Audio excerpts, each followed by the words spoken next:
سڵاوتان لەبێت من ژوان قەرەداغیم لە ڕووماڵێکی تایبەتی NRTدا لەگەڵتانین بۆ گفتوگۆکردن لەسەر ڕاپەڕینی 25 ساڵ بەر لە ئێستا و دەرەنجامەکانی دوای 25 ساڵی ڕاپەڕین. ئێستا NRT لەناو ئەمنە سوورەکەی شاری سلێمانیدایە. بەر لە 25 ساڵ ئەم بینایی تەنیشتی من ڕەمزی زوڵم و جەور و ستەم بوو. ڕۆڵەکانی کورد لێرە هەڵەواسران بەشێکیان تەنها لەبەرەوەی کە کورد بوون. ڕاپەڕین هاتوو هاوڵاتیانی ئەم شارە و شۆڕژگێڕەکان سحری ئەم بینایان بەتاڵ کردەوە. ئێستا NRT لە ئەمنە سوورەکەەوە دەپرسێ دوای 25 ساڵ هاوڵاتیانی ئەم شارە پایتەختی ڕۆشنبیری داواکاریان چییە و چیانەوێ. بۆ گفتوگۆکردن لە سەرم بابەدا بە خێرهاتنی هەرێکە لە میوانەکانم کاک حاکم فەرهاد، دکتۆر شێرکۆ حەمامین، کاک سۆران عومەر، کاک دانا جەزا، هەر چوارلاتان بەخێر بن. بە خێرهاتنی ئێوەشەکەم. زۆر سپاس. کاک حاکم سەرەتا لە تۆ دەست پێیەکەم وەک ئەنجامی خولی پێشووی پەرلەمانی عێراق لەسەر لیستی یەکێتی. ڕاپەڕینی ئەم ساڵ بە بەراورد بە ڕاپەڕینی ساڵانی پێشوودا چۆن بوو؟ ئایا حزبەکان ترسیان هەبوو لەوەی ئەم ساڵ ڕاپەڕینێکی تر بەسەریاندا بکرێ؟ من سەرەتا سوپاسانەکەم، بەڵام پێشەوەی وەڵامی پرسیارەکەت بدەمەوە ئەڵێم سەری ڕێز و نەوازش بۆ شەهیدانی ڕاپەڕینی سلێمانی و کوردستان و سەر تا سەری کوردستان و هەر چوار پارچەکەی دانەوێنم کراسی ڕەشی دایکی شەهیدان زیارەت دەکەم. سڵاو لەو قارەمانانش کە بەشداریان لەو ڕاپەڕینەیان کرد و کوردیان گەیاندە ئەم ئازادی کە ئێستا هەمانە. بۆ وەڵامی پرسیارەکەی تۆ دووشە دەبێت لە یەکتری جیاکەین و ئەو ڕاپەڕینە دژی دەسەڵاتێکی دەرەکی فاشی عێراقی بووە بەسەر کووردا، بەسەر کوردستاندا ڕەواییەکی شۆڕژگەڕانەی هەبووە. بەڵام ئەگەر بڵێن ئایا ڕاپەڕین دژی دەسەڵاتی خۆماڵی، ئەمەیان من پێم وایە لێرە زوڵمێگەکەین. ئەوی شەوەیە کە دەسەڵاتەکە دەسەڵاتی خۆمانە، ئیتر بە چاکیان بەخراب ئەمە ڕەنگە قسەی تری لەسەر بکرێ. ئایا تا چۆشتەکانی خۆی پێکاوە یانەی پێکاوە، ئەمەیان مەسەلەیەکی ترە. ئەم دەسەڵاتی ئێمە هەڵقوڵاوی ناو ئەم خەڵقەیە، ناو کووردە، ناو ئەم جەماوەرەیە، هیچی لە ئاسمانەوەدا نەبەزیوە. بۆیە جیاوازیشی گەورە هەیە لە نێوان ئەو ڕاپەڕینەی کە دژی ئەو دەسەڵاتە فاشیە بوو کە تەڕ و وشتی بە یەکەوە ئەسووتان، کە ئەنفالی کرد، کە چیمیا بارانی کرد، ڕۆڵەکانی گەلی کوردی هەڵواسی، زیاد لە 5,000 گوند و شار و شارۆچکەی وێران و تەخت کرد. ئەوە شتێکی ترە، ئەمەیان شتێکی ترە. داخوازی جەماوەر لە دەسەڵاتەکەی خۆی ئەبێ بە دیوێکی ترە تەماشای بکرێ، نەک بەوەی کە بێی بەراوردی بکەی بە دوو ڕاپەڕین بڵێ ئێستاش ئەبێ ڕاپەڕین بکرێ دژی ئەم دەسەڵاتە. ئایا ئەم دەسەڵاتە دەسەڵاتێکی دەرەکیە؟ نەخێر. بەڵام ئایا ئەم دەسەڵاتەی ئێمە کە هی خۆمانە، کە هەموو لایەنە سیاسیەکانی کوردستان تێدا بەشدارن، ئایا ئەمە کەم و کوڕی نییە؟ بەڵێ کەم و کوڕی زۆرە. ئایا جەماوەر لێرەدا مافی خۆی نییە بپرسێ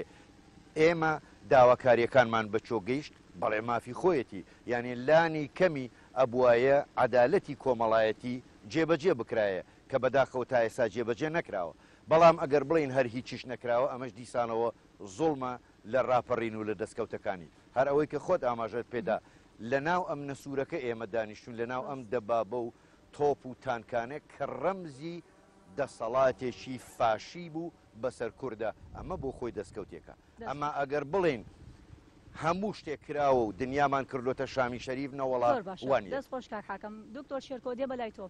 کاک حاکم بەڵێ ئەو ڕاپەڕینەی کە کرا جیاواز بوو، هیچ نەبێسە لەناو ئەم دەسوورەکەیان ناکرێ بڵێ هیچمان هیچ نەکراوە. ئەی بۆچی نەوەی نوێی دوای ڕاپەڕین پێیان وایە ڕاپەڕین ئەو دەستکەوتەی پێ نەبوو کە ئەوان پێویستیان پێیەتی؟ کۆمنتی تۆ چیە لەسەر ئەم بابەت؟ سەرەتا سڵاو لە بینەران، سەری ڕێز بۆ هەموو شەهیدانی ڕاپەڕینی هەموو کوردستان و بەتایبەتی شاری سلێمانی دانەوێنمەوە هەموو شەهیدانی پاراستنی خاچی کوردستان لە تیرۆرستانی داعش و دەستخۆشی و سڵاوە نێرم بۆ هەموو ئەو تێکۆشەرانەی بۆ خەڵک پێشمەرگە هەر تێکۆشەرێکی تر کە لە ڕاپەڕینە بەشدار بوو بێت تا ئێستاکەش لە دوای ڕاپەڕینەوە لە دوای 25 ساڵ لە ڕاپەڕینی باشووری کوردستان و بەتایبەتی حوتی سێ شاری سلێمانی نەبوو بێتە با بڵین کۆیلەی پۆست و پارە، یعنی ئەوە شتێکی زۆر گەورەیە، شۆڕژگێڕێک تێکۆشەرێک کە بە هەمان ڕۆحێتی پێش ڕاپەڕین و سەردەمی ڕاپەڕین ما بێتەوە، چکە کەمن ئەوانەی کە بەو ڕۆحێتەوە کەی سەماونەتەوە بەشی هەرە زۆری ئەوانە ڕاستیا بە جۆرێک لە جۆرەکان بوون بە کۆیلەی پۆست و پارە. بێگومان ئەگەر بڵی هەر هیچ نەکراوە بە دڵنیایی لایەنی کەم ڕەنگە کۆمەڵە جادە دروستکرا بێ، کۆمەڵە مۆڵ دروستکرا بێ، ڕەنگە کۆمەڵە مزگەوت و کۆمەڵێ باڵەخانە و هەڵبژاردن کراوە و پەرلەمان هەیە و حکوومەت هەیە و ئەوانە. بەس ئایا ئەوەی کە خەڵکی کوردستان بۆی ڕاپەڕی، ئەوەی کە هێزی پێشمەرگە لەگەڵ خەڵکی کوردستانە بۆی ڕاپەڕین، ئەوەی کە پێشتر مەسەلا کیمیابارانی کوردستانی لەسەر کرا، ئەنفالی لەسەر کرا، هەڵەبجەی لەسەر کرا، شۆڕشی ئەیلول، شۆڕشی نوێ لە دوای ساڵی 75ەوە، هەموو ئەوانەی کە لەم ئەمنە سوورا زیندانی بوون، هەموو ئەوانەی کە لەم ئەمنە سوورا چ ژن، چ پیاو، چ کوڕ، چ کچ، چ مێرمەناڵ کە جلەکانیان و خوێنەکانیان بەم دیوارانە و شک بۆ ئایا بۆ ئەمە تێکۆشان نەخێر بە دڵنیایی بۆ ئەمە تێنەکۆشاون ئەمەی کە ئێستاکە هەیە بە دڵنیایی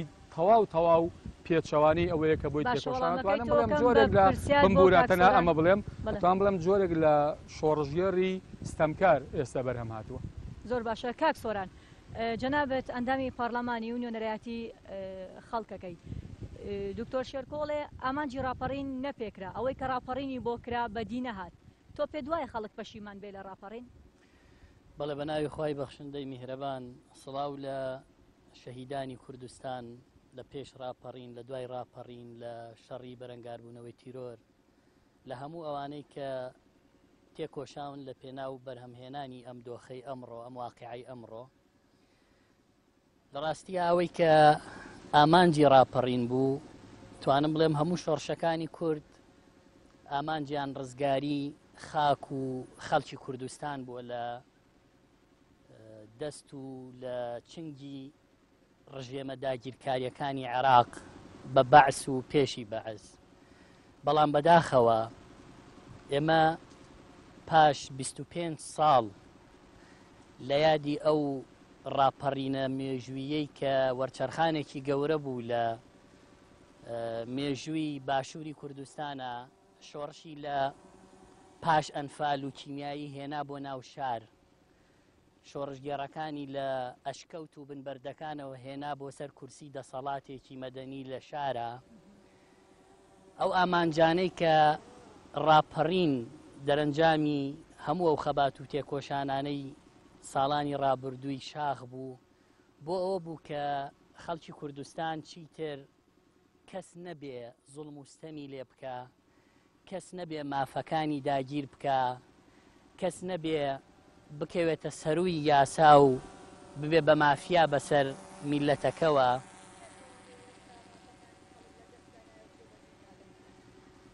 دەمەوێت ئەوە تەواو بکەم،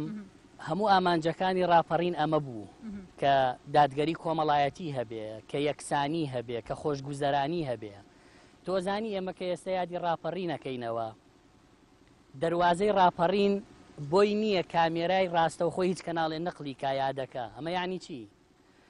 یعنی ستەمکاری بەرهەم هاتۆتەوە، یعنی سەرڕای هەموو دەستکەوتەکان جارێکی تر کۆمەڵێک لەو هەورە ئەژین خەڵک لە زێرا بە ژیانیەوەی تۆ چییە بۆ ئەوەی کە ڕێگە نەدرا کەناڵەکانی ڕاگەیاندن ڕووماڵی دەستپێکردنەوەی ڕاپەڕین کەن یادی ڕاپەڕین کەن پێت وایە بێمتمانەیەکی ئەوتۆ فەراغێک لە نێوان دەسەڵاتدار و میلەتا هەبوو؟ ترس لەوەی کە دەسەڵاتێک حکومڕانە خۆی بۆ بە سەرمایەداری گەورە، خۆی دز و مافیای گەورەیە بە شێوەی نایاسایی و ناعادیلانە، ئەوەشی کە شۆڕشی کردووە و ڕاپەڕینی کردووە و ڕۆڵەی شەهید بووە، چاوەڕێی 5 مانگی موچەکەیەکە هێشتا نایدەنێ لە بەرامبەر تووڕەیی و ناڕەزایەتی سەرجەم چین و توێژەکان. باوەڕ بکە ئەوەی بندیوارە، ئەوەی بە نایاسایی بووە بە خاوەنی ئیمتیازە، هەمووی ناڕازیە بۆ چکۆی بە نایاسایی ئیمتیازی وەرگرتووە، سیرەکە لە پەنای ئەوە لە خوارەوە خەڵک زۆرتری وەرگرتووە. ئەوەی بندیوارە تەماعی هەیە لەوەی کە پۆستی تری هەبێ، ئەوەی خانەنشینی نایاساییە پێی وایە جاش و مستەشار خانەنشینی نایاساییە ئەم بۆ نەبێ. لە پەنای تووڕەیی و ناڕەزایەتی خەڵکی کوردستانە دەستکەوتی ڕاپەڕین و یادی ڕاپەڕین نەبووە بە سەروەری بۆ ئەوانەی کە ئێستا حکومڕانن ئەو کاتە بە شەرعیەتی شۆڕژگێڕی تا ئێستا چیان بەرهەمهێناوە؟ ناڕەزایەتی، تووڕەیی، نادادگەری، ستەمکاری، دوو ئیدارەیی، پاوانکاری لە سەروی هەموویەوە بەرهەمێکی گەورەی ئەم ڕاپەڕینە پەرلەمانی کوردستان بوو پەکیان خستووە کە بەرهەمی خوێنی شەهیدان بوو. دواتر دێنە سەرەوە بابەتە دەچمە لای کاکدانە جەزا پێت وایە خەڵک بۆ بەم ڕادەیە ناڕازین لە دەسەڵاتی ئێستا بۆ ئەوەندە گلەی یانەیە هەست ناکەی یادکردنەوەی ئەم ساڵی ڕاپەڕین زۆر جیاواز بوو بە بەراورد بە ساڵانی ڕابردوو. سەرەتا ڕێزیستان بۆ جەناب بۆ کەناڵەکەتان بۆ میوانە بەڕێزەکان و ئەم هاوڕیانە لێرە سەری ڕێز و نوازش بۆ سەرجەم شەیدانی کوردی کوردستان دانێنم بە تایبەتی لەم ڕۆژە مێژوویە بە یادی 25 ساڵەی ڕاپەڕینی شاری سلێمانی خۆشەویست کە من بۆ خۆم وەکو ماوەڵاتێکی ئەم شارە یادەوەری بیرۆرێکی زۆر تایبەتمەیە ماڵی ئێمە دوو گەڕک لە پشتیەرەوە بووکە هەموو ڕووداوەکانی بە تایبەتی گرتنی ئەم نەسوورەکە پێش گرتنەکەی چ هەستێکمانە بوو لە دوای گرتنەکەی و دوای لەگەڵ جەماعەتی خەڵکاکە ئێمە وەختە 14 ساڵ بووین بەشداریمان کرد و هەنگاو بە هەنگاو لەگەڵ پێشمەرگە قارەمانەکان و خەڵکێرە کاتی ناو ئەم نەسوورەکەەوە ئەنجامی ئەو گۆڕانکاریەمان دی بەڕاستی یادەوەریە کە لەوانەیە بۆ ئێمە شانازیە کە لەو کاتە ئەو یادەوەریایە ئەو ڕووداوەمان بەڕاستەوخۆ بینی. من ئەتوانم بڵێم میلەتی کورد لەو کاتا لە شۆڕش بوو شۆڕشێک لە پێناوی بەدیهێنانی مافەڕەوەکانی خۆی ئەو شۆڕشە تەرجمە کرا لە کاتێکی دیاریکراوە بۆ ئەو ڕاپەڕینە ئەنی ئەو ڕاپەڕینە تەرجمەکەی ئەخیرەکەی بڵێنی شۆڕشەکە ئەو ڕاپەڕینە بوو کە گۆڕانکارێکی بنەڕەتی کرد لە با بڵێن باشووری کوردستان بەلانی کەم کە نظامی باسی سیستەمکاری گۆڕی بە نظامێکی کوردی یا سیستەمێک کە کورد بیوا بەڕێوە تا ئەم خاڵە هەموو لەگەڵیان بەڵام دواتر تەفسیرەکان بۆی کە چۆنە بەرهەمەکەی چۆنەوەی جەناب باسەکەی خەڵک ناڕازیە هەموو خاڵانە تەواوە متوانم شتێک بڵم ڕاپەڕین توانی زۆر شت گۆڕێ زۆشتی باش بکە بەڵام دووشتی گرنگ کە نەیتوانی ڕاپەڕین بیکە ئەوەیە کە نەیتوانی ساڕێژی ململانە سیاسەکانی کۆن بسڕێتەوە کە هیچێک لە ئەنجامەکانی ئەم کێشانی ئێستاە کە هەمانە لە بینی لایەنە سیاسەکانە زۆر هەیە مەسەلەن دروستکردنی حکوومەتی هەرێمی کوردستان پێگەنانی حکوومەتە هەڵبژاردن دروستکردنی پەرلەمان ینی بەڕاستکردی ینی بۆ خۆی دروستکردنی هەرێمی کوردستان لە باشووری کوردستان بۆ خۆی ئەوە نەواتێکی دەوڵەتی کوردیە نەک تەنها بۆ ئێمە لە باشووری کوردستان بگرە بۆ هەموو کوردێک لە هەر شوێنێک بێ بۆ ئێمە گەورەترین دەستکەوتە دوجار ڕاپەڕینتوانی دەسەڵاتێکی مۆدێرن و حکومڕانێتی دیموکرات بێنێتە بەرهەم من ئەوی بە جەناب دەڵێم یەکێ لە خاڵە لاوەزەکانەوەی کە ڕاپەڕین یا دوای ڕاپەڕین نەیتوانی ململانە سیاسەکانی پێشوو بسرێتەوە کێ بەرپرسی سەرەکیە لە بەدینەهاتنی ئەو ئامانجانەیە ئەتوانی بڵێ لایەنە حیزبەکان بە هەموو ڕەنگەکانەوە ینی من بەرپرسم حیزبەکەی من هی حاکم فەرات هی کاک شێرکۆ هی کاک سۆران هەمومان لە مێژووە ئەگە حسابی کەی لە دوای ڕاپەڕینەوە هەمومان لە قۆناغی لە قانەوەکان غەدرمان کردووە لە میلەتەکەمانە هەنگامان هەڵەناوە هەندێ جموجۆڵی سیاسیمان کردووە کە لەگەڵ بەرژەوەندی حیزبیا بۆ نەک لە بەرژەوەندی جەماعەتیە. باش دەستخۆش کاک حاکم بۆچی هەموو لایەنەکان یەکتر تۆمەتبارەکەن بۆچی هەر لایەنێک بە پێی بەرپرسیارەتی خۆی دان بە هەڵەی خۆیان نانێ بۆی ئەم دۆخە ئەم هەرێمە لەم دۆخە نالەبارەوە بەرەو هەنگاوێکی باشتر ببرێتە پێشەوە. ئەوە بۆ خۆی پرسیارێکی جوانە یەکێک لە گرفتەکان چییە لە هەموو ڕۆژهەڵاتی ناوەڕاست بە تایبەتی لە لای ئێمەش کورد بۆ خۆی میلەتێکی ستەم دیدە ئەگەر هەر لە عێراق حسابی بکەین نزیکەی 100 ساڵە بە هەموو شێوەیەک ئەچەوسێنرێتەوە بواری هەناسەدانیشی نەبوو یەک خاڵەیە ئەویش مەسەلەی دیموکراسیەتە ئایا تاچۆ ئێمە دیموکراتین ئاخۆل لە دیموکراسی کە دێگەڵە بوو بە سنوور بۆ ئەوەی کە پەرلەمان بەم شێوەی ئێستای لێبێ ئەکرێ بڵێن دیموکراتین ئەو دەسەڵات و سیستەمێکی ئێستا لە هەرێمی کوردستان هەیە سیستەمێکی دیموکراتە ئەخرەوەی کە من ویستم بیڵێم ئەمەیە ئایا ئێمە دیموکراتین دیموکراتی بوون کولتورە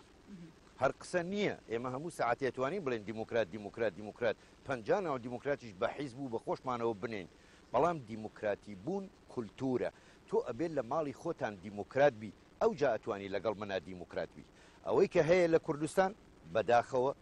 هیچ حیزبێک دیموکرات نییە هیچ حیزبێک بەرامبەرەکەی قبول ناکە جانی لێبوردەیی نییە جانی پێکەوە ژیان نییە تەنها و تەنها گیانی سڕینەوەی بەرامبەر هەیە بۆیە ئەمە بەرهەمدێنێت بێت تۆ وەکو کە پێشتر ئەندامی پارلەمانی عراقی خولی پێشوو لەسەر لیستی یەکێتی حزبەکەی تۆ حزبێکی سۆسیال دیموکراتەکە ینی بنەماکەی دیموکراتیە بۆچی حزبەکەی تۆ بۆ نمونە ناتوانێت دیموکرات بێت و تۆ لێرەوە ئاماژەی پێەکەی زۆر حیزبەکەی من لە ئاسمانەوە نەهاتووە زادەی ئەم کۆمەلگایەیە زادەی کوردستانە هیچ حیزبێکی تریش لە ئاسمانەوە نەهاتوو. من عرضم کردن کە دیموکراسیت کولتورە لە ئەوروپاش خۆوا بە ئاسانی ئەم دیموکراسیەتە نەچەسپیەوەی کە ئێمە بینی. ئێمە بەداخەوە قسەکە ئەبێ وابێ ئایا کارمان لەسەر دیموکراسیت کردووە نەخێر نەمان کردووە، ئایا کارمان لەسەر یەکتر قبولکردن کردووە نەخێر نەمان کردووە، ئایا کارمان لەسەر بیرروڕای جیاواز کردووە نەخێر نەمان کردووە.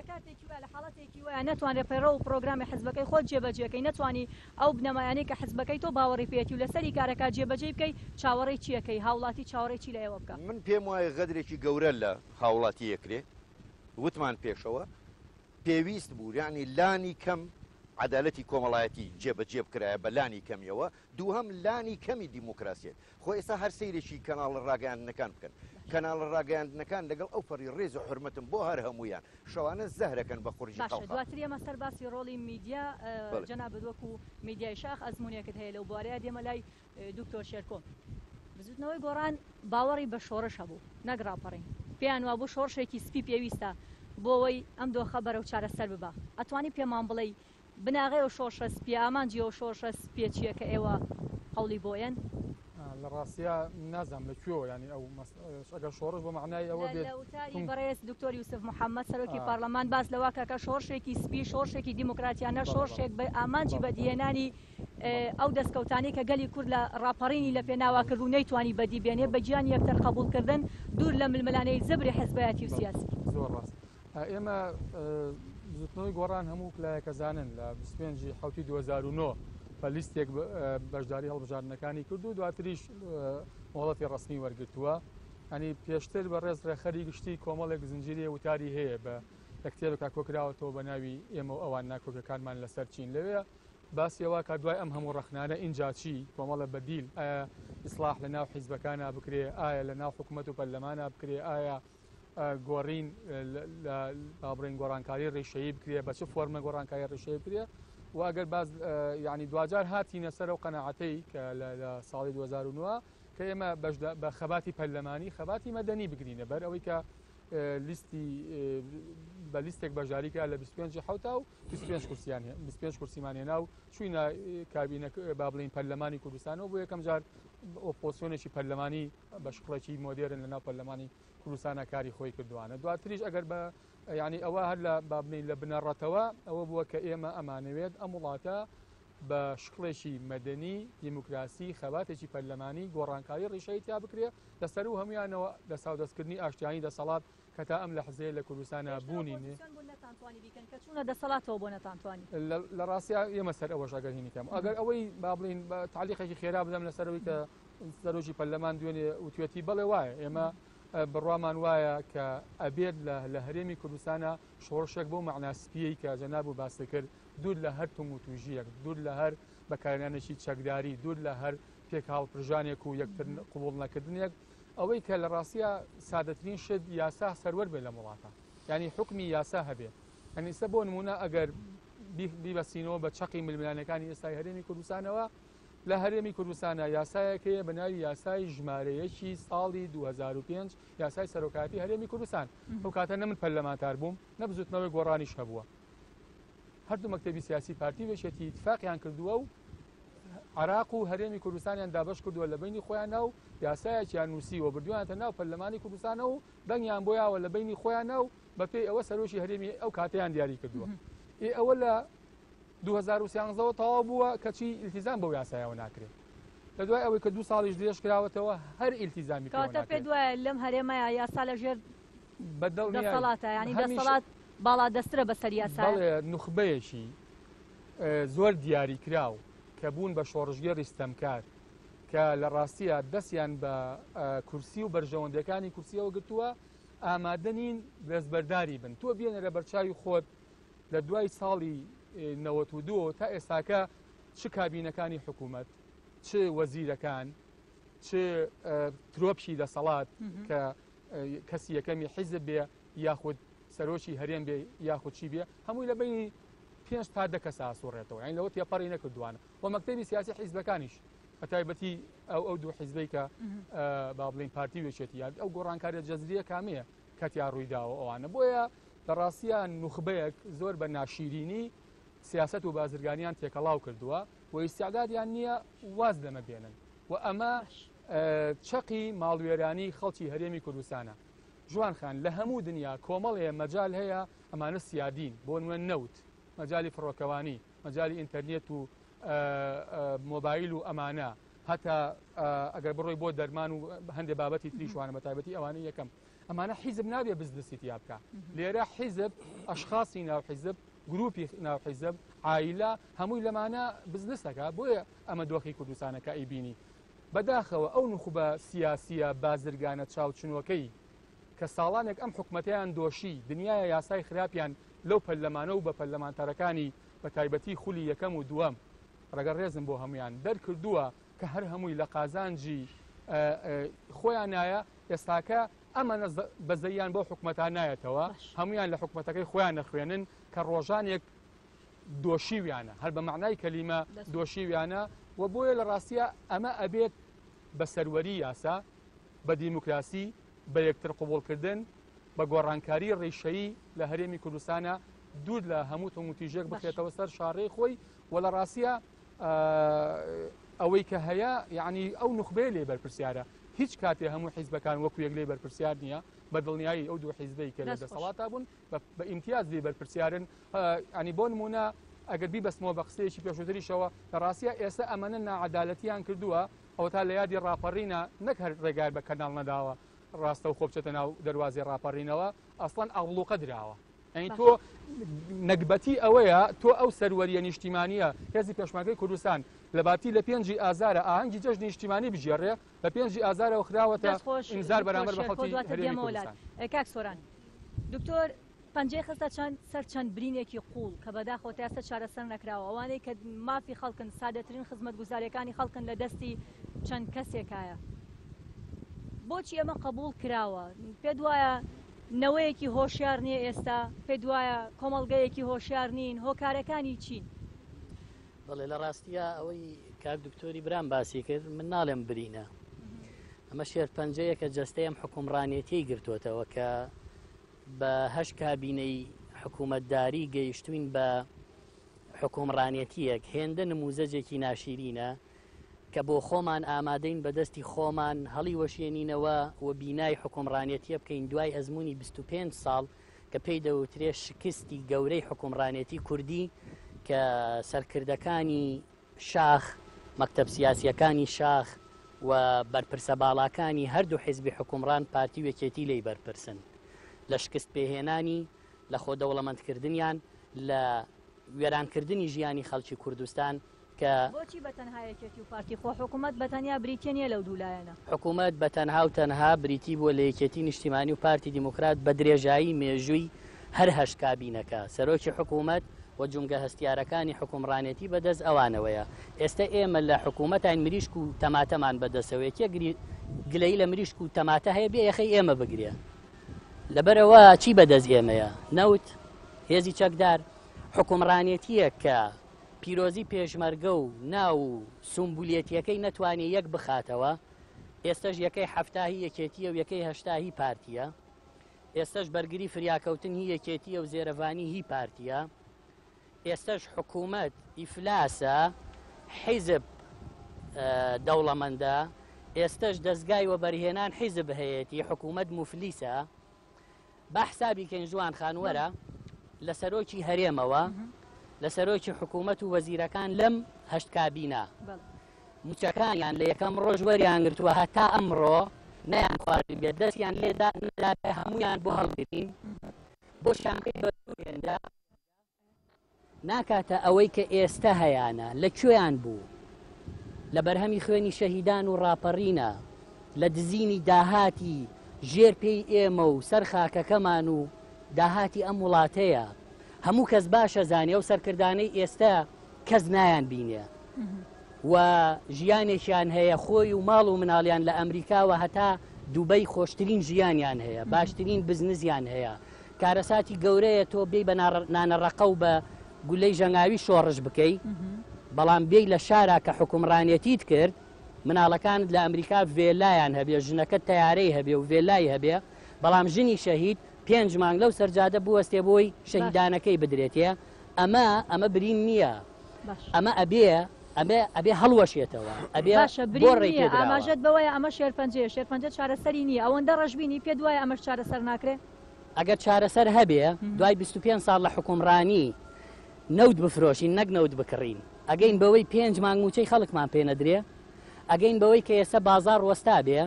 سەرمایهداری شەرعی نەک ناشەرعی خۆی ئیمتیحارکە کەس پارەی پێ نەما بێ هەمووی لای حکوومەت بێ حکوومەتیش کەس نەزانێ پارەکەی لەکوێیە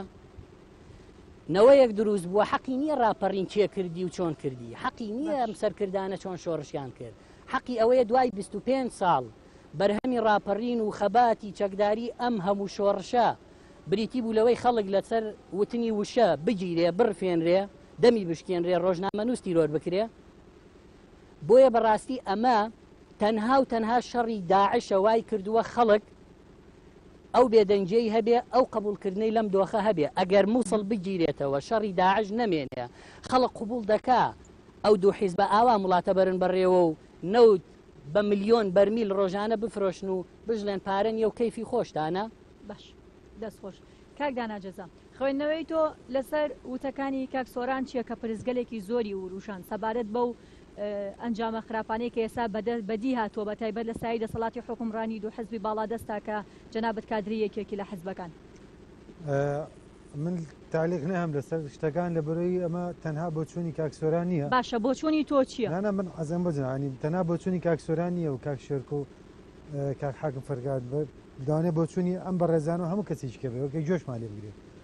بە چوونی هەمومانە کە هیچمان پاڵپشتی لە نەعەدالەتی ناکەین هیچمان پاڵپشتی لە ستەمکاری ناکەین هیچمان پاڵپشتی لەو بەرپرسە نابەرپرسانە ناکەین کە دۆخی هەرێمە گانۆ تێرە یعنی ئەمە شتێکە حەز ناکەم ئێمە باوە نەمێنێت کە ببین بە دوو بەرەبەرێک دیفاع لە ستەمکار بکە و لە بەرەی دەسەڵات تاوێ بەرێک مەزلوم و دیفاع لە مەزلومەکان بکە نەخێ میژێشێک ملوانەی کە ناڵم بڵین بەشێکم لە بەشێک لەوان بەڵام من یەکێکم لەوانەیە کە دیفاع لە ستەمکار ناکەم بۆ زۆری کەژوان وایە بۆیە زۆر جار هەڵەیە کە تۆ هەر پارتیەک بە ستەمکار و دیکتاتۆر و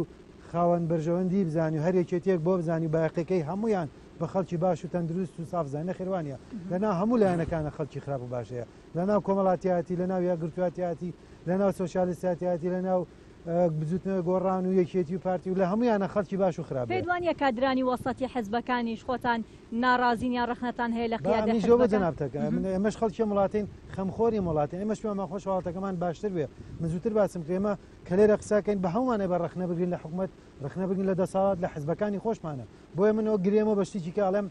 ئایا کاممان لە هەر لەم بەڕێزانەی کە دانیشتوی لێرەیە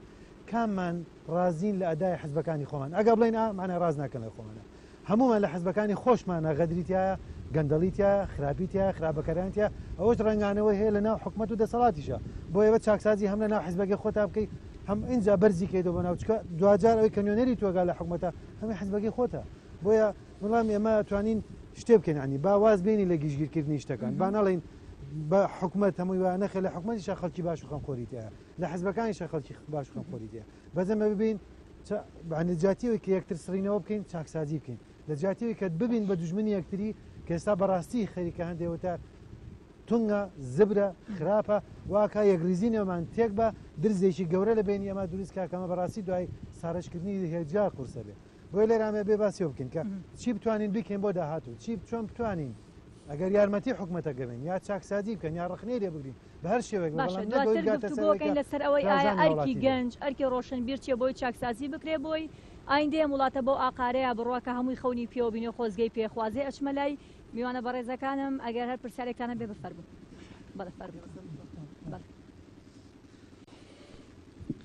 لە ساڵیادی 25 ساڵەی ڕاپەڕیندا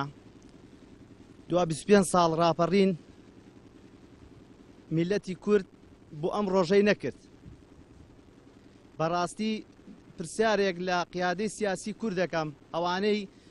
پێشنەوە یەک و ئەوانەی دوای ڕاپەڕینیش ئایا ئێوە ئەو وعد و پەیمانەی بە میلەتەکەتان و بە خوێنی شەیدان و بە هاوڵاتیەکانتاندا لە دەرەوەی وڵات و لە ناوەوەی وڵات ئەم ڕۆژە بوو ئایا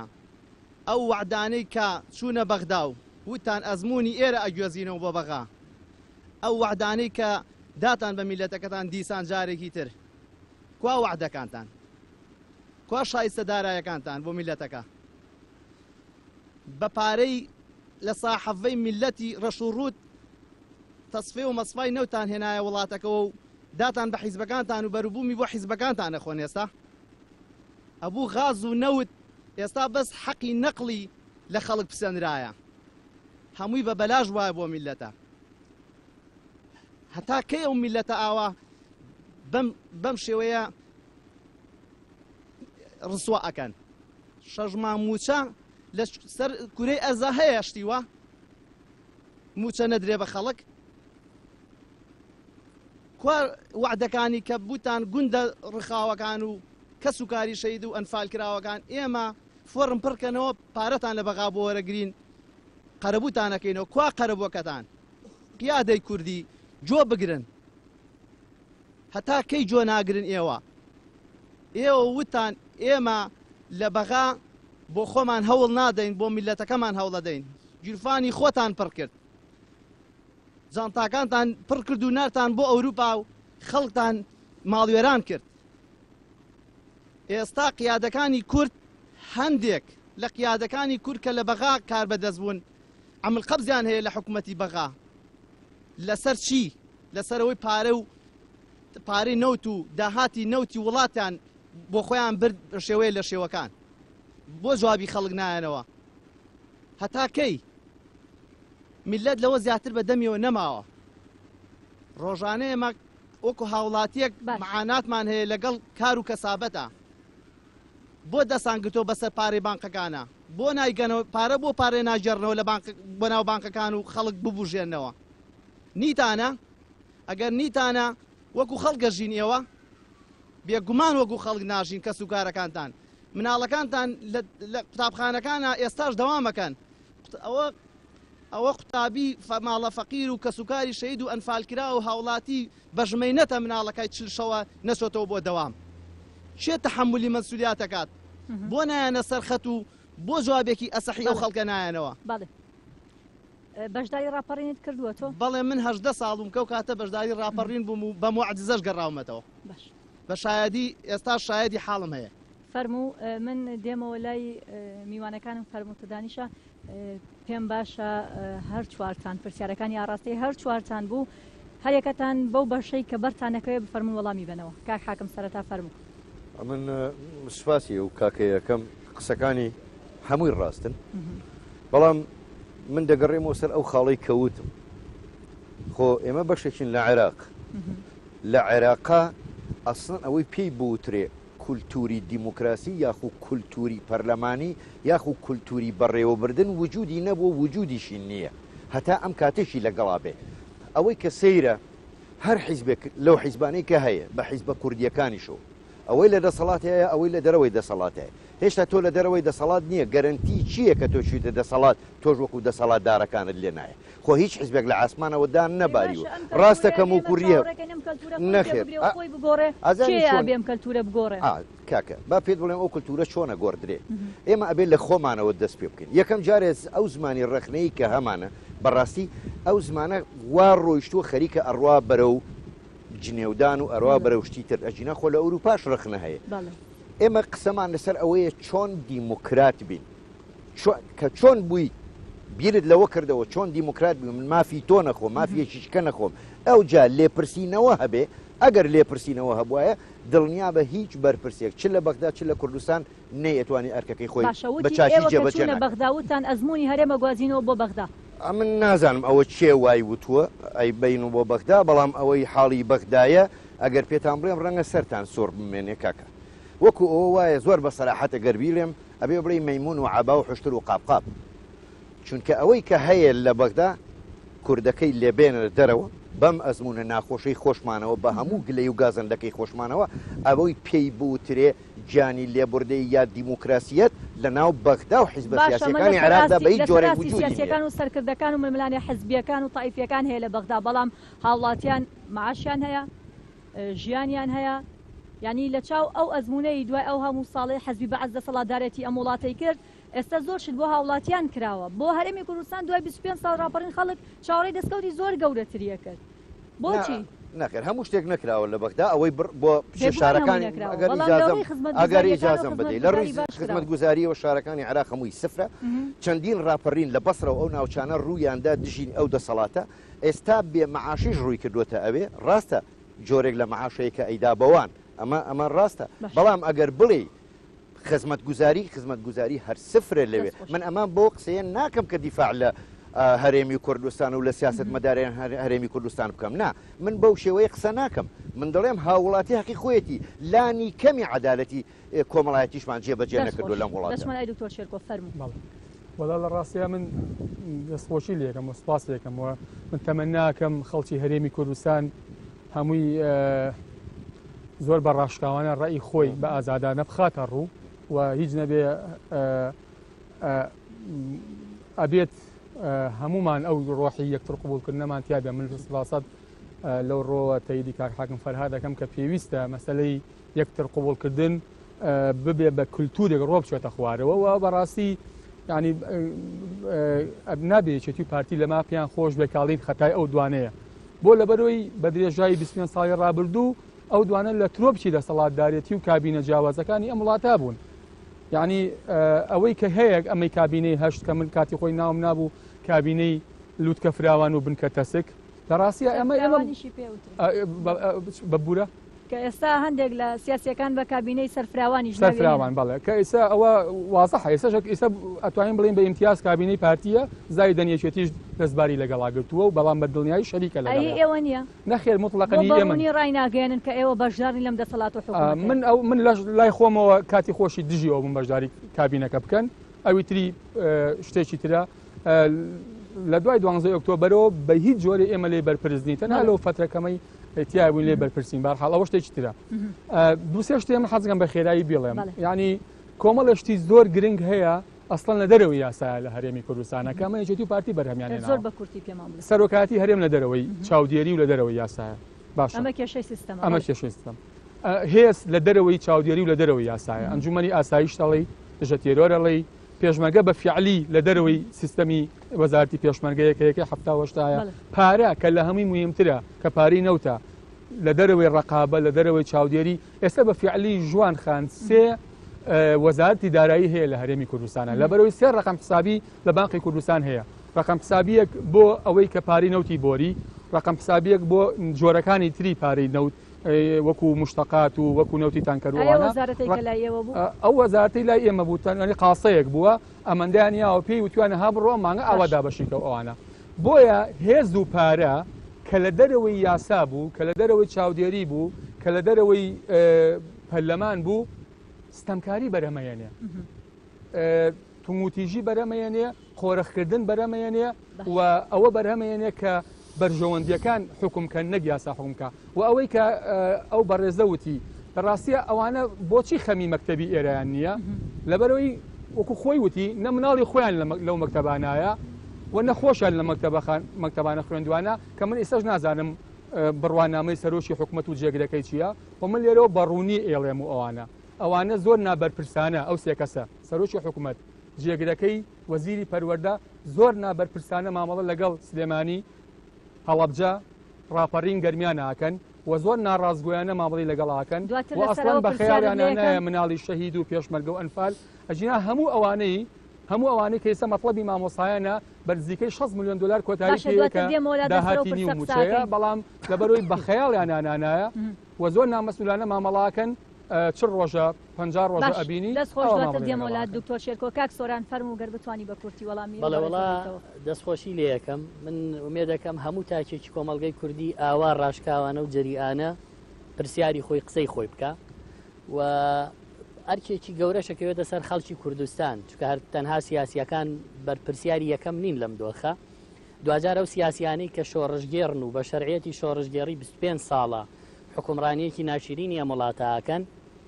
خەڵک دوجار دەنگی پێداون بردوونیەتێ ئەوێ و دەبێت زاکیرەی خەڵکی کوردستان چۆن ئەم ڕۆژەی لە بیرە کە حوتی سێی ساڵی 91 بەعز لێرە لە گۆڕنرا و ئەوە ڕەمزی کەوتنی ستەمکاریە لە پشتمانەوە ئەوە مەتحەفێکی گەمەی مناڵان نییە بەعز بەو هەموو جەبەڕوت و ستەمکاریەی کە لەم شارە چی بەرامبەر بە خەڵکی سلێمانی کردووە ئەوە پاشماوەی کەوتن و بەرەنجامی ڕژانی خوێنی میلەتێک تیاچوونیەتی و دەبێت بزانن تا چەندێکی ترەمانەتوانن ئاوا حکوم بکەن با بۆ خۆیان حسابیکەن تا چەندی ترەتوانن دوجار نەتیجەی ستەمکاری ئەوەیە ئەوە پاشماوی دەبابەکانیانە بۆیە ئەو هێز و دەسەڵاتی ئێستا هەیەە ئەگەر لە پێناو پاراستنی ئازادی و مافی خەڵک بەکاری نەهێنن دوجار خەڵک لە پێناو ڕووخاندنی خۆیانە بەکاری دێنێ ئەگەر ئەمڕۆ لە یادی 25 ساڵی ڕاپەڕین لەبەر بوونی دوژمنێکی مەترسیدار لەسەر سنوورەکانمان دەست لە ناوخۆنەدا بەڵام ئەو دوژمنە تا سەر نامێنە دوای دەستی لێدرێ بۆیە عاقیبەتی ئەم شۆڕژگێڕانە دوای گەندەڵی دوایەوەی بوشن بەشی زۆریان بوون بە گەندەڵی گەورە بوون بە مافیای گەورە بوون بە دزی گەورە با نەبنە هاوشێوەی قەزافی و مبارەک و ئەوانە با خەمی مێژوی ڕابردووی خۆیانیان باشە کاک سۆران کاتدانا هەندێک پرسیاری کرد ئاراستەی هەر چوارەکەتان فەرمووتۆ وەڵامی بێتەوە ئەو کاکەیە تاوان گلەی لە هەموو لایەنە سیاسەکان بوو کەسی بێدەر نەکرد نیش لەگەڵەوەیان بەڕێ هەموو لایەنە سیاسەکان بەرپرسن هەرێکە و تاوان بە پێی پێگەی خۆی بە پێی دەنگی خۆی لە ناو جەماوەرە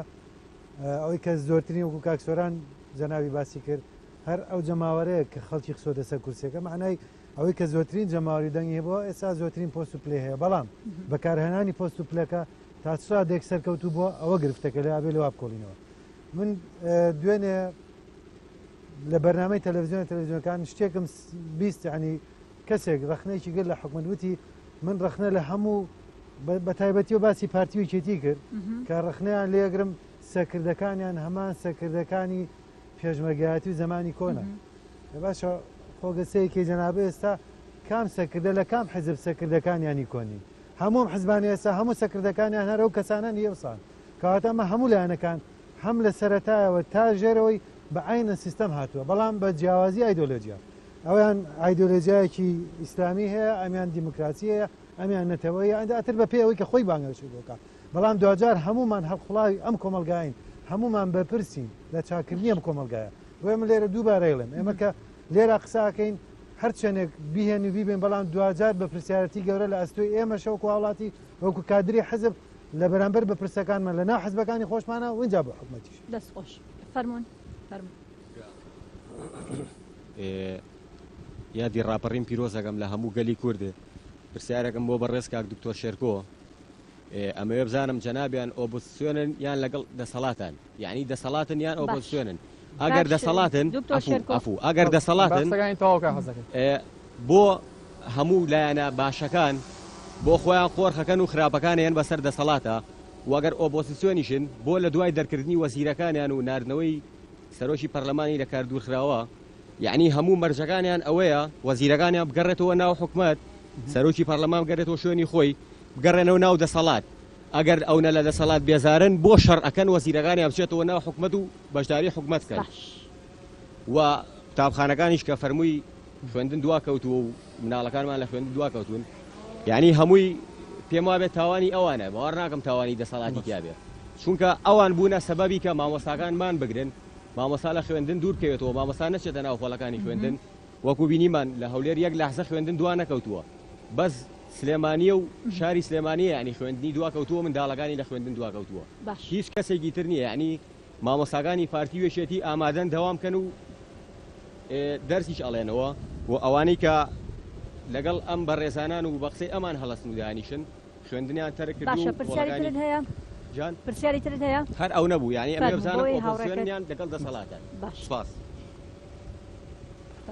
سەرەتا سڵاو و ڕێزی تایبەتم هەیە بۆ تاک بە تاکی ئەو کەسانی بەشداریان گەر نزیک بیتەوە زەحمەت نەبێت سڵاو و ڕێزی تایبەتم هەیە بۆ تاک بە تاکی ئەو کەسانی بەشداریان کرد لە ڕاپەڕینی ساڵی نەویەکە و بەخۆشمەوە کە من قوربانیەکی ئەو کاتە بووم ڕاستە تەمەنێکی 12 ساڵانمە بوو بەس گەنجێکی سەرکێش بوو من لێرە ڕووی دەم مەکەمە بەڕێز کاکدانا بەچی حەقێک ئێوە بوونی قەیران و دان بەخۆداگرتنمان بەسەرا ئەستەپێن و پێمان ڕائگەێنن من لە جەنابەت دەپرسم و لە سەرۆکی حیزبەکەت لە ماوەی 25 ساڵی ڕابردووە ئەو خوای گەورەی ڕەب العالەمینە یەک کارەساتی سروشتی هێنا بەسەر ئەم میلەتەیە کە ئێمە هەر هەمومانشان بەرینە بەری و تا هاوکارتان بین یارمەتی دەرتان بین سەرەرای ئەو زوڵم و ناحەقی کە لێتان کردین پێ دەڵێم کاک دانای بەڕێز ڕاپەڕین کە ئێمە کردمان بەرهەمەکەی ئەوە بوو نوێنەرێکی شەرعی ڕاستەقینەی هەڵبژێردراوی پاکی خەڵکی کوردستان لە سنوورێک بە ناوی دێگەڵە و پردێ بە هێزێکی چەکداری ڕێ لێ بگیرێ و نێڵن داخلی هەولێر بێ بە ئێواڵین ڕاپەڕین بۆ ئەوە کرا کە لە یادی ڕاپەڕینە لە باتی بە فەخر و شانازیەوە ئامادەکاری بۆ بکەن ترستان هەیە جارێکی تر لە دووبارە بوونەوەی ڕاپەڕین فعلەن ئەگەر وای بیرکەنەوە کەواتە ئێوە خۆتان بە ساحەبی ڕاستەقینەی ئەو کاتی ڕاپەڕینە نەزانیوە خەڵک بوو بە تاکید هەر ئێستا پرسیارم بەڵێ ماوە لە دوای ڕاپەڕین لە دوای ئەوەی گۆڕان دروست بووە لە دوای ئەوەی کە حکوومەتێکی دوو دەسەڵاتی دروست بووە دوای ئەوەی گۆڕانیش پێیابوو هاتووە بە ئۆپۆزیسیۆنی و هاتووەتە دەسەڵات هەرچی هەنگاوێک گۆڕان عینێت بۆ چاکسازی ئیلا ئەبێ ئێوە تۆمەتێکی بۆ دروستکە گۆڕان ئینقلاب چی بوو کودەتای کرد ویستی پەلاماری قونسوڵە خانەکان بات گۆڕان لە بەرپرسیارەتی ڕای کرد لە کاتێکا پرۆژەتان نایەتت زۆر بە کورتی بۆی هاوڕەکان بەڵام یەک شتەیە زۆر سەرنجی ڕاکێشاوم حەزەکەم من لێرەوە تاوان پیرۆزبایەکەم بیچوو من ئەمێ پیرۆزبایی لە شخصی بەڕێز نەوشیوە مستەفاکەم کە ئەندازیاری ڕاپەڕین بوو وە تۆمەت و بوختان ڕاگرن لەبەرەوەی کاکنەوشیرەوە مستەفا کاتێک نەخشەی ڕاپەڕینی کێشا و ئیعلانی ڕاپەڕینی کرد نە لە بەهارە نە لە نەورۆزە نە لە مناسبەیان نەهات جارباو هەموو جارێ بڵێ نەخشەی ڕاپەڕینم کێشا و ڕاپەڕینەکەم زۆر بیۆرانە و مەردانە بەبێ ئەوەی جاڕیشی بۆ بالا هیچ بۆنە مناسباتێکە هاتوو نەخشەی ڕاپەڕینی کێشا و فعلەن ڕاپەڕینەکەشی کرد کە لە پاڵیا ئێستا چەند کەسێک شەرعەتی شۆڕژگێڕیان باشە پەیامەکەی تۆ گەشت دەست خۆش مامەجان فەرموو سەرەتا بە خێراتنی میوانە بەڕێزەکانەکەم سڵاو و ڕێزمەیە بۆ یادی ڕاپەڕینی هەرێمی کوردستان بەڕاستی نەک ڕاپەڕین هەری هەموو گەلی کوردە هی هەر چوار پارچەی کوردستان وەڵی بەڕاستی من نازانم ئەم حیزبانەیەمە بووە لە میلەتاکەن بەڕاستی یعنی سەرمان لێ شێواوە هەموو تاکێکی کورد بگرە سەری لێ تۆ پێت باشە چی بکەن وەڵی من پێت باشە هەموو وەکو برا دەستخەنە ناو دەستیەک ئەم هێرشکردنە سەرێک عیبە وەڵی لە وڵاتانی عەرەبی وڵاتان بۆ نمونە ئێران تورکیا ئێستا زۆری پێخۆشە ئەم ئەزمەمان لە دەست بچێ وەڵا بیللا لە دەستمان بچێ بە 100 ساڵی تر ناگەینەوە ئەو یادی ڕاپەڕینەی تر یعنی هەر سەرکوتمانەکەن هەر بە شمشێرەکە و بەهینەکەی خۆیان دیکتاتۆرەکەی خۆیانی ئەتر بۆ تورکیا بە سەدان کوردی ئێستا لە ژێرزەمینەکانی ئامەد و کوردستانی باکوور لە ناو خوێنە ئەتلیسێنەوە پێیان خۆشە هیچ وەختێ پشت بە بەغا نەبەستن پشت بەستن بە دوژمن هەڵەیە یعنی مەحقولە ئەم حیزبانەوە لە میلەتی کوردەکەن من بیری مێ بە مناڵی با باسی خۆم بکەم بڵێن مناڵ بووین زۆر بە کورتی لە بەرەوەی پرسیاریان هەیە و بەڕێزانە پشیلەیەکمانەگرت مناڵ بووین ئەمان خستە ناو توورەکەیەکەوە ئەڵمانەیە ئاوا بامانەیە لەسەر سەرمان دوایی مشکێکی بچکۆلەشمانە بۆمان بڕ پشیلە وای لێهات بوو لە تاو گێژی خۆیەوە نەمسوڕان هەستەری لێ تێکچوو بوو مشک لەکوێ و لەکوێوە بیگرێ بەڕاستی میلەتیان وا لێ کرد بە دوای ئەستەمی لە دوای لێهاتووە بەڕێی من وای لێهاتوو نازانێ ئینسان قسە بەخۆی ئەڵێ هیوادارم ئەم ئەزمەمان لە دەست نەچێت فەرموو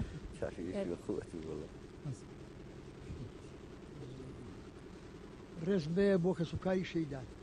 پێش هەموو شتێک سەلام ئەمەجان دەسێ خۆش ڕێزمێ بۆ هەموو برادەران بەڕاستی ئەمە 25 ساڵە کارەساتی 25 ساڵە کارەساتی نامەتی حکومەتی باسمان چێشت و پارتیش کە لەگەڵ پارتیویشێتیاکەمانە هەموو لەوەتی هاتوون ئەم حیزبە بوون بە دەستڕۆشتوو بەسەر میلەتە منیشان خۆم کەسوکاری شەیدم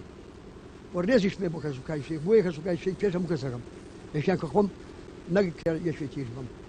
حتا با گۆڕانیش بم با پارتیش بم با کۆمەڵیش بم شەیدم بێ هەر کوڕی و میلەتێ هەمومان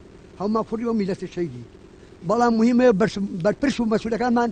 بی لەو ڕاپەڕینە و بی لەو خوێنی شەیدانە بکەنەوە بیر لەوە 25 ساڵە پێنەوە بەس بیر تۆزە بیری بەڕاستی بەس بیرکەنەوە بەسەیتر بەس ئەم سەرکردانەیە بەسە فێری ئاغاتی بەسە ئێمە لە لادیۆ ئاغاتیمان دروست کرد هاتینە شار ئاغاتی دەرەوە بەسە با بین بیری نوێیەکمان بێبێ با ئەم گەنجانە بیری نوێیان وەرگن با بەسە بە زۆرە ملی بە زۆر خەڵک پێ وەکو زمانی بڵێ باسی من لە زمانی حکومەتە 26 ساڵ خدمەتم بوو تەقاعد بووم باسی نەبووم حتا خۆمێکیان خۆم بووم لەو ژێرزەمینی مەتحەفە سێدانە پیرانم مەدەنیش بووم سێدانە پیان قوزەر ژێرزەمینەوە شاتی شمێ کە ئێوارەی 85 نەرمە ماڵەوە 81 ڕام کردە دەرەوە 14 ساڵ وەسی بم بەگوێشت 83 کە ئینتدا بووم بەدایم ساڵی 90 تەقاعد لەنەوەی کە گەڕەوەمەوە بە یەکێتی تا 2000 خۆم تەقاعد 220,000 6 مانگژە ماعاشم نەگرۆ حتى نزولي ما درت لكم بس خوزن ما خوزن ريزي شيء بكرين ريزي يوم أبغى بس يتم أما زاد تقيوة توزر جنجا بس البيلا بس هم معنا الريز ما بوا متان دست خوش ماما جان قرطو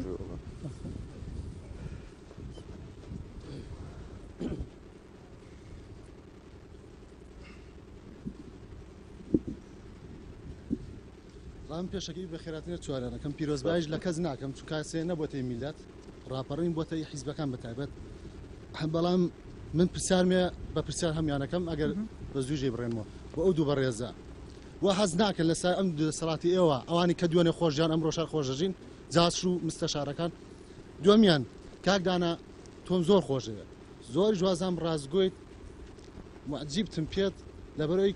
ئەوەنەی متابعام کردوە قسەکانە زۆر جوانە بەڵام بەس ئاورێکی دوای خۆتەوەی ئەزەنە بێت ئاورێکی دوای خۆ بەرێت بێ زەحمەت دوای ڕاپەڕین 6 ساڵ دوای ڕاپەڕین ئەو دەبابانە هاتنەوە سەر پەرلەمانی کوردستان ئێستاش پەرلەمانتان ئیفلیس کردەوە کاک شێرکۆ ئێمە سیرە ئێوە تاکیە کوڕوزێنەوە بۆ لە حکومە نەیان دەرەوە کاکە بۆ نەیان دەرەوە ئاخر لە پێناو چییە دەبەستەیان خۆتان ئۆپۆسیۆن بکەنەوە یان بڕۆن دەسەڵات لەگەڵانە شەریک بن شەرێکی دزیەکان کاکە یان نوەرنەوە لای خەڵک دوای ڕاپەڕینیش وەڵای من شانازی ئەەکەم زۆر زۆری شانازیەکەم کە کەسی ئاوا پەروەردە بووە علی حەمە ساڵە دروست بووە ئیتر بەسە وازەم خەڵکە بێنن دڵنیاشم دوای ئەم وتانم لە کارەکەم دوور دەخرێمەوە من سلکی عسکەری مێ پرسیارێکی تر نییە وەڵا دەستان خۆش بەخێرهاتینە میوانانەکەم من 74 ساڵە تەمەنم تاکویسە خۆشم لە کوردستان نەبینیوە لە ساڵی هەفتاد دەرکران بۆ قەزای عانە نەفیکرام لە ڕاپەرنەکە گەڕامەوە بەشداری ڕاپەرینم کرد بۆ سەرداو منیاندانە بۆ سەرداوە دووسێ زەرۆک و شەید کرێم من ئەم شەیدانە کە خۆیان دەدەم بە کوشت بۆ نیشتمانیە بۆ کورسیە بیرکەنەوە دەسەڵات بیرکەنەوە من 39 ساڵ خزمەت مێ تا 5 علمی خوێنووە کە وەختە 6 نەبوو بۆ 270 وەرەگرم باشە دەسەڵات بەشی مناڵێکی ساوی خۆتانەکە بەس بەشی دابینی عیب نەبێ عیب نەبێ لە ڕووی ئێوەتە مناڵێکتانەکە بەسە ئێمە سەدامان لەناوە بر دیکتاتۆر بوو نەمەزان دیکتاتۆر زیاتر بوو گۆڕان هاتە سەرخایەوە کە چاکسازی بکە نایڵن چونکی نییە ئاژەوە چییە بەس کێ ئاژاوە چی ئەوانە ئاژاوەچین کە ملەتیان ڕسوا کردووە بەس ڕسوایی بۆ کێ بۆ دەسەڵاتە بۆ حکومەتە کە بیر لەم ملەتە ناکاتەوە مناڵێکی دەسەڵات ئەو بەڵگەم پێیە بە 6 دەفتەر ئەچێ بۆ دووبەی دەستی قسە ملی کچێکە بەسەیتر بەسە لە تەحمل نەما پڕبوو 25 ساڵە ئێمە خاکمان فرەشرا نەوتمان فرەشە بۆ 50 ساڵ بووە تورکیا چاکسە لە هەمووش قسمان هێنا لە نەوت لە ئابووری ئیدە بەسە واز بێنن شەرعەتان تا من خانشین کرام 39 ساڵ 270 بە دەرچۆ باشن واز من ناتوان گەڕم بۆ دەسەڵات باشە واز بێنن کێ ئەم وڵاتە بەڕێوە بەرێ بەدیلی ئەوان بەدیلی ئەوەیە یەکێکەکە ئەو کەسانەی دێن زۆر هەیە زۆری لە گەنجەکان زۆرمان هەیە لە حەماسین دنیان بینیوە دیکتاتۆری نازان چییە سەقافەتیان زیە بەس نابێتم من بە دیکتاتۆری معاملەکەمی کێڵ سێ ڕاپەڕینکە دینێک بیگرن دەست خۆش پەیامەکەت گەشت فەرموو باش زۆر سپاس کەسی کەتان پرسیارتان هەیە زۆر باشە دێمەوە لاتان کاکدانە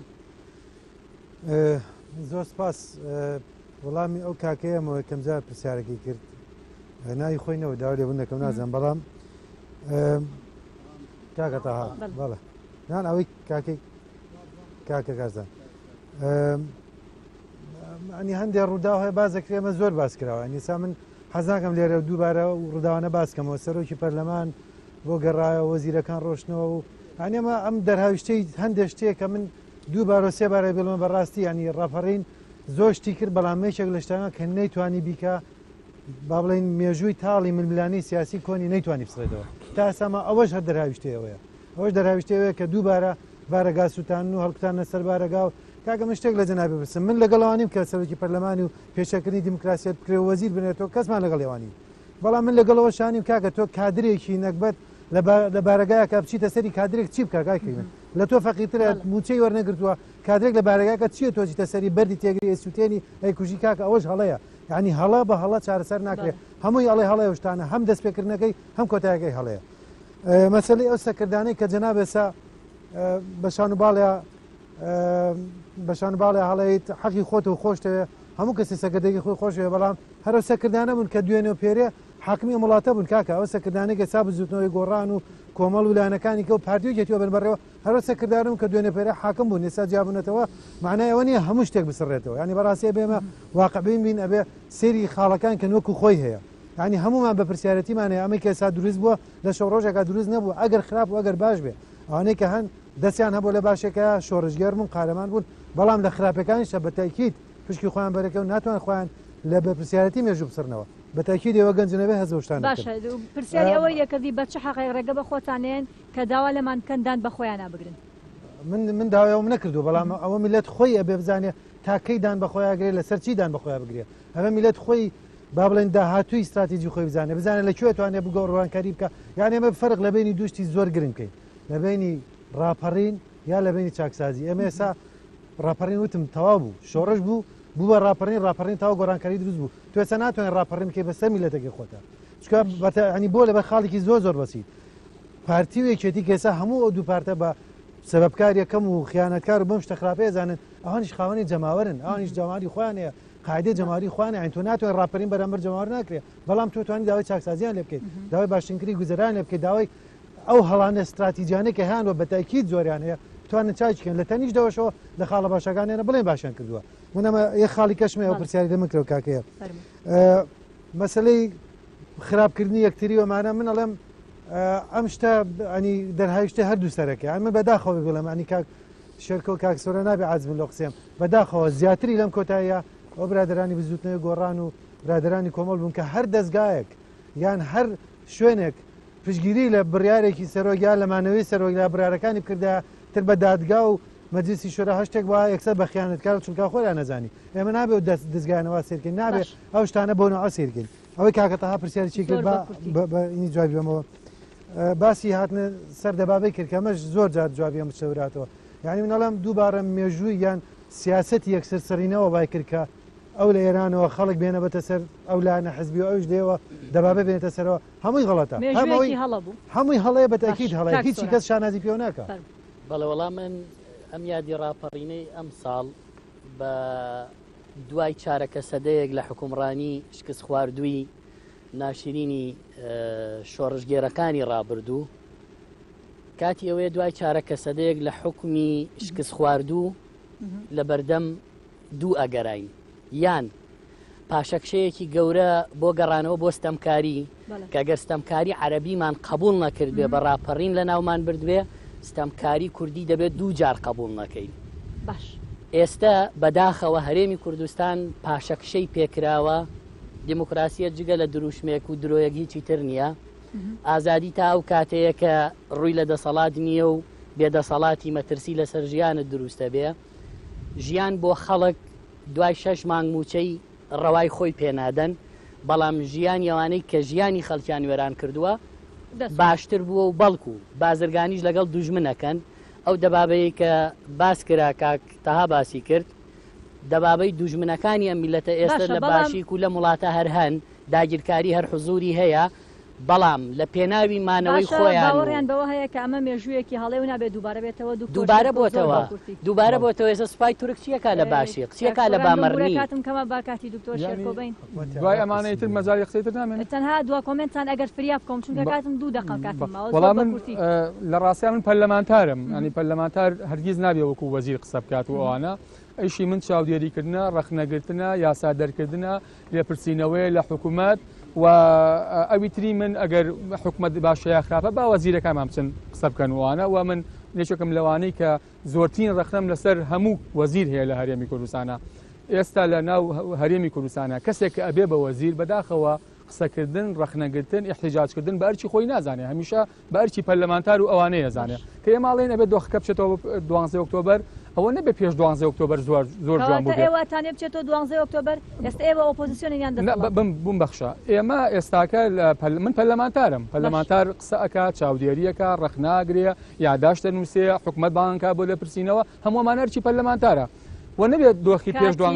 زۆر ئەخر من هەنێ شتێ بێت جوابی بەمە بەڕاستی کاتەکەی من تەواو بوو دکتۆر بمبورە تەنها ئەو ناڵم بایکۆتکردن